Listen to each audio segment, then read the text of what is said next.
এই যে জায়গাটা দেখতে পাচ্ছ, এটা হলো জয়ন্তীর একটি সকালবেলার ভিউ।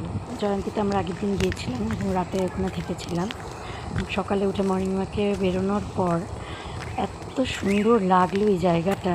এই একটা ছোট নদী এসে ওই জয়ন্তী নদীতে মিলেছে, আর ওই দুটো নদীর মাঝখানে যেন একটা ফরেস্টের মতন এলাকা তৈরি হয়ে গেছে। এই যে এই জায়গাটি এত সুন্দর, আমি ওখানে নামতে পারিনি ভয়ে যদি কিছু এসে অ্যাটাক করে সেই ভয়ে, কিন্তু জায়গাটা যে এত সুন্দর, যাবার খুব ইচ্ছে হয়েছিল ভেতরটাতে, কিন্তু যেতে পারিনি ভয়ে।